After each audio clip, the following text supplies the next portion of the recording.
everyone, and welcome to the ASMR review show.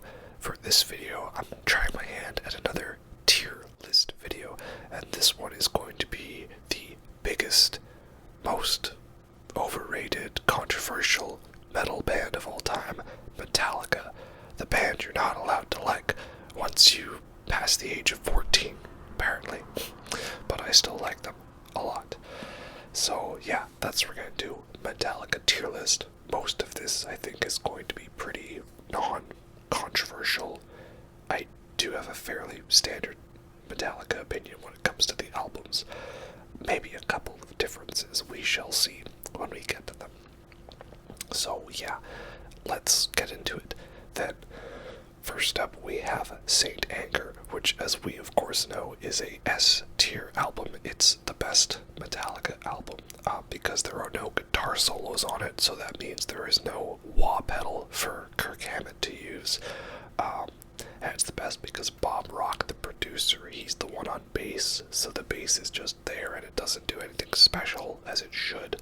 You know, there was no need to drop the bass down several decibels like Justice for All, and the songs are long, right? Which is good because the long song means you get more of it, so it's automatically better. So yeah, Saint Anger, it's in the name. Saint starts with an S, so it is S tier. And of course I'm joking, it's a D tier. I do actually enjoy this album. I just listened to it earlier today. I've got to be in a specific mood, probably an angry mood, to enjoy the Anger album. But, you know, I don't think it's that bad. It's a D for Metallica, but that doesn't mean it's actually a D tier album. Again, these tier lists, I like to do them in terms of the artist. Because if I did them in terms of the band, most of these are still going to be B tier and higher. And we'd like, I think, a distribution of the data. So it's D for Metallica. They've never really revisited this sound or done anything like that before. They just really wanted to be System of a Down. And I get it, I understand it. So yeah, on the opposite end of the spectrum, we have And Justice for All, which is an S tier album for me. Even if the production is not great, it sounds nostalgic and vintage and 80s, and I like that sound. So yeah, pretty cool in that regard, and all of the songs are great. Definitely the most proggiest Metallica album there was up to that point. Not that it is prog, obviously, but you know what I mean. They were messing around with lots of odd riffs and time signatures, and I love every song on this album so much. It's not my favorite Metallica album, but probably second favorite. Though sometimes I do consider if it is my favorite or not. My favorite track on there is one of the most underrated Metallica songs, Frayed Ends of Sanity. Just everything about that track, it's just gorgeous. Yeah, so really great album from them. Not controversial at all. Then we have the most recently released album, 72 Seasons, which I've actually been enjoying quite a lot. I do dig it. No, it's not the best Metallica album, but it's got some pretty good stuff on it, though. But for Metallica, it's a C tier album. More so on album overall, I think it's a B tier, but for Metallica, it's a C tier album. And that's just because it feels very standard and, you know, by the numbers for them. There's probably the least amount of variation on the album. I think there's only one part on the album with clean guitars. It's the middle of the Inamorata, and you can barely hear it because of the hi-hat being too loud. But it's pretty good sounding production. The bass is probably the most prevalent I've heard Robert Trujillo be on a Metallica album, so that's good. I like that there's lots of songs based around F sharp. F sharp is a great note.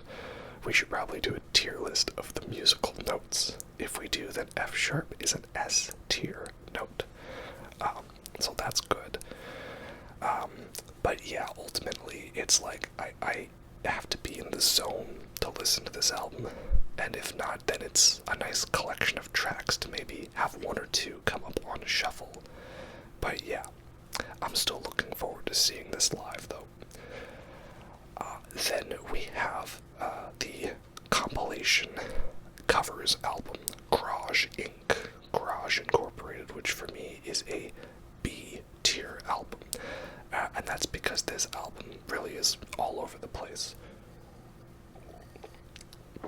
The first disc is a bunch of cover songs that they recorded new for the album in the 90s, and the second disc is then a compilation of a bunch of stuff. It's got the Garage Days revisited 598 EP as part of it, so that's included here already. That's nice. And then it's got a bunch of B-side covers and then a bunch of stuff where they were covering Motorhead. So yeah, a whole bunch of stuff, which is great. But yeah, the quality goes from S-tier songs like their cover of Helpless to D-tier covers, well, Loverman cover is interesting, it's just very out of genre. Or I'm not the biggest fan of their cover of Tuesday's Gone. But then you've got their cover of Turn the Page, and Whiskey in the Jar is a fun one they like to do a lot. It's got Am I Evil and Stone Cold Crazy, so there's a lot of good stuff on here. But maybe perhaps if we had like a single disc version with the best stuff, I'd like it better. But yeah, it's a good one. B tier for Garage Incorporated. Then next we have Metallica, self-titled 1991, The Black Album, which is an A tier for me. No, I don't like it as much as the first 4 albums, obviously, but it's got a really great sound on it, and every track is pretty awesome. The only one I'm not the biggest fan of is Of Wolf and Man, but other than that, yeah, it's fun. Probably one of the best sounding metal albums, you know. Shout out to Bob Rock and his production on this. It's legendary. It's got a lot of good underrated tracks like God That Failed, Struggle Within, and what is it? My Friend of Misery. Yeah, and of course the big hit songs, which may some of them be overplayed, like Enter Sandman, but they're all still really good, you know, so can I complain if it's an overplayed song, but it's still a good one? Well, no, not really. So A tier for the Black Album. Then we have Hardwired to Self-Destruct from 2016. I actually really dig this album a lot. It gets a B tier for me in terms of a Metallica album, because it was much better production sounding than the previous Death Magnetic, and I like that there's a lot of variety on this album. We've got fast songs, slow songs, different pacings and tempos. There's more clean guitar here than on 72 Seasons. You know, there's songs that kind of start soft and build into them. It's got Spit Out the Bone, which is probably the best song that they've done this entire decade, millennium, you know, since the 90s essentially. So that's good.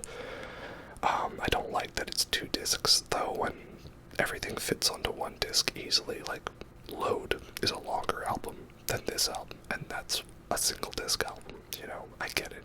You want it to sell more copies of your album, okay. My other complaint is, much like 72 Seasons, there's no proper ballad song. The closest we have to that is Halo on Fire, which I don't count because that song does start out heavy, but it's still a good one. Yeah, so overall it's a pretty enjoyable album. Sounds better than Death Magnetic, flows better than Death Magnetic, and yeah, it's not as one note as 72 Seasons. So for that, it gets a B tier from me. Then, of course, we have Death Magnetic, which I do really enjoy. Every time I come back to that, I am impressed by how much I fondly remember it. So, you know, this album for Metallica, oh, it's actually tough for me in that case. But I think I'll put it at C tier. Again, C tier for Metallica, not C tier overall, right? And that's just because the production is not the greatest. I really hate the loudness war. Thankfully, that's been kind of fixed, at least on the Apple Music streaming version, so that is good. And there's a lot of songs that kick a lot of ass on here. Some of them I think are a little too long or have too many parts, like Judas Kiss or Suicide Redemption. I don't like all the vocal phrasings and lyrics like in My Apocalypse or Unforgiven 3, but there's a lot of kick-ass moments like That Was Just Your Life, End of the Line, and Day That Never Comes. So, yeah, oh, and of course All Nightmare Long is a fun one. So, they're all really good songs, just none of them quite reach top-tier Metallica for me. It was an important return to form based on the time it came out. But yeah, looking back on it, I don't go around at this one as much as some of the other albums. So, as an overall album, it's probably a B or an A, but for Metallica, it's a C. Am I doing these tier lists right? Is that what you're supposed to do? That's how we're doing it on my channel. Then we have Ride the Lightning, which is, of course, S tier Metallica.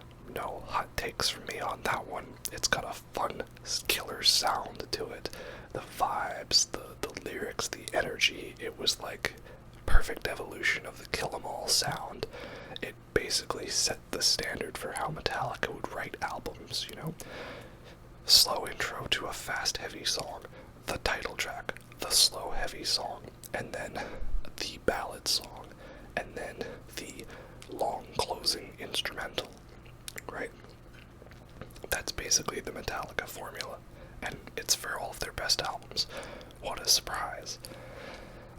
So yeah, Ride the Lightning, top tier Metallica, obviously.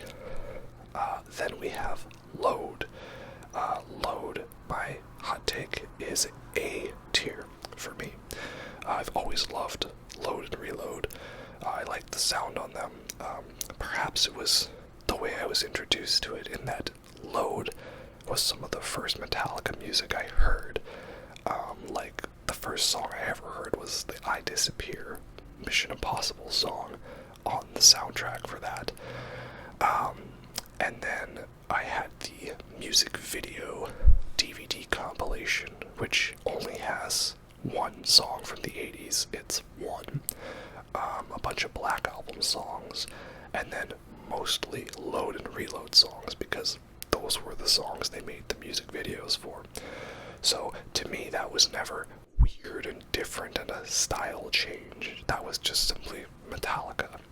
And I didn't know the history of how everyone hated that they changed the haircut and the look and the style. I just was like, that's what it is. It is what it is. And every time I listen to Load, I'm just like, yeah, this is good. I dig it. It's awesome. They were basically trying to be Alice in Chains, but a little more heavy. So I dig that a lot. It's really good. And the Outlaw Torn is probably one of my top 5 favorite songs from them. So yeah, A tier for Load. Come at me, bro. Next we have Lulu, which I don't think that should actually be on this tier list, because Lulu is not a Metallica album. It's Metallica and Lou Reed, which is a completely different band or group than Metallica. So I don't think it's fair to really rank this as a Metallica album. But I know what you want to hear, so here you go. Lulu is D tier, indeed. Not F tier. There's no F tier on this list, and it's not an F tier album for me. I do actually kind of enjoy it, but I've got to be in the mood for it, and it's like a thing where you kind of got to sit down and listen to the whole thing, which I have done before. And I understand the concept, what the band was trying to go for. You know, I'm not just like, he said table, worst album ever. I understand what's going on here. It's just for me, this should not have been like a 90-minute album. It was like Lou Reed came in and said, okay guys, okay, I got an album for us to figure out, understand. The music's the blessing of the inside, what is and what shall now be, whatever was, yes indeed, oh yeah. And James said, yeah. And Lars said, how can we make money off of this? And Kirk said, hey guys, has anyone seen my phone? And Rob said, crab walk, peace. And so they jammed out this album for 90 minutes. And then they finished it off and said, what do you think? And they said, yeah, it's good enough, release it. Like they just did one take on everything and that was it. That's how I feel. I think I needed a little more refinement, and maybe it could have been C tier at least. But yeah, it's a D tier album. Let's not get over about it. Then we have Reload, which for me is a B tier album. It's a little bit less good for me than Load because there's a couple more filler tracks in there, and I don't think the highs on this album hit as high as Load, but I do really like it. Again, it's the same sound and it's awesome. I really don't like that Fuel is the only song we talk about from this album when it's got Carpe Diem and Unforgiven 2 and Devil's Dance and Fixer. They finally played it live, yes. And even some of the not as great songs are kind of interesting, like Low Man's Lyric, Attitude, Prince Charming, right? So yeah, love the sound of that album. Still really good, just not as good as Load. So I'm gonna go B tier for that one. And I know that's kind of funny to say Reload over 72 Seasons and Death Magnetic, but in terms of it being a Metallica album, I think I come back to this one more than these two. These two are by the numbers and standard. This one is interesting and fresh. So that's my logic on it. Then we have Kill 'Em All. Kill 'Em All is A tier. Of course, it's really great, fun, thrashy album. It was the start of everything we know, and it's great and it's fun. I love the production, the sound to it. It's very vintage and retro, but there's a lot of bass in it. There is lots of bass on Master of Puppets and Ride the Lightning. It's just very distorted, so it kind of blends in. I like that Kill 'Em All, it sits at a good level in the mix. And yeah, again, I love every song on that. Some people like to complain that there's, too much of what it is, but I feel like each song has enough of its own identity. It doesn't blend together like 72 Seasons does. So yeah, it's a great album. A lot of fun. Whiplash. And then of course, finally we have Master of Puppets, which again, we won't make any jokes about. It's an S tier album for me. It's my favorite Metallica album. Obviously, very generic answer, I know, but that's just how I feel about it. I love every song. I love the sound. Even the underrated tracks like The Thing That Should Not Be and Disposable Heroes and Leper Messiah. Orion, one of their best instrumentals. Not sure if I like it better than Call of Cthulhu. Those are, of course, the two best ones. And it was the end of the era for Metallica, because that was the last album with Cliff. So, yeah, really love that one a lot. And yeah, there you go. That's the tier list. Again, I don't think we're breaking any new ground by putting these three at the top, nor are we breaking new ground by putting those two in A tier. Perhaps maybe I was being a bit edgy by having Load and Reload here above these three here. And no surprises that those are down there. So yeah, that's the tier list, the sort of semi-ranking video for Metallica. And yeah, hope you all enjoyed that. Let me know if this was a good tier list and a good tier list video. I'm gonna be trying to go to a couple of these ones. Let me know if there's other tier lists you would like me to check out, and I'll do that. Maybe, possibly, if I feel like it. Yeah. Anyway, hope you all enjoyed that. I'll catch you next time. Have a good night.